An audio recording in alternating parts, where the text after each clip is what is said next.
हे hello everyone, welcome to my YouTube channel. आपण बनवणार आहे गणपती बाप्पासाठी अलंकार। त्यासाठी हे फ्लावर्स रेडी करून घ्यायचे आहे। पर्ल मोती फ्लावर बनवण्याचं जर ट्युटोरियल हवं असेल तर कमेंट करून नक्की सांगा। त्यानंतर जी दुसरी स्टेप आहे तो म्हणजे बेस। ओव्हल शेपचा बेस बनवून घ्यायचा आहे 12 मण्यांचा, तो रेडी करून घ्यायचा आहे। त्यासाठी लागणार आहे 6 नंबर ओव्हल शेप आणि 1 number golden beads.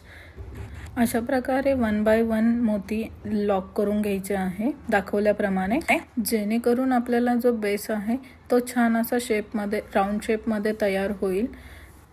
Proper 1 bye 1 lock झाल्यानंतर प्रॉपर असं ते जी तार आहे ती कट करून घ्यायची आहे। रेडी करून घेतलेला फ्लावर बेसवरती कसं जॉईन करायचं आहे ते आपण बघूयात। आता पहिले काय करायचं आहे, बेस घ्यायचा आहे, देन रेडी केलेला फ्लावर त्यावरती ठेवायचा आहे। रेडी करून घेतलेल्या बेसला तार जॉईन करून घ्यायचे आहे। तार जॉईन करून घेतल्यानंतर आपल्याला बेसवरती ठेवून चारी बाजूनी तार लॉक करून घ्यायचे आहे। चारी बाजूनी लॉक झाल्यानंतर खूप तार खेचायची नाही आहे, नाहीतर आपल्या फ्लावरचा शेप हा बिघडवू शकतो। खूप कमी तारेने लॉक करा, जेणेकरून फ्लावर हे अतिशय सुंदर दिसेल आणि तुमची फिनिशिंग पण सुंदर दिसेल। अशा प्रकारे हे फ्लावर रेडी करून घ्यायचं आहे।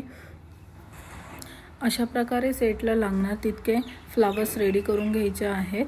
देन आपला नेक्स्ट व्हिडिओ हा लवकरच येणार आहे। त्यासाठी लवकर पेजला जाऊन सबस्क्राईब करा। व्हिडिओ आवडला असेल तर कमेंट आणि लाईक नक्की करा। Thank you so much.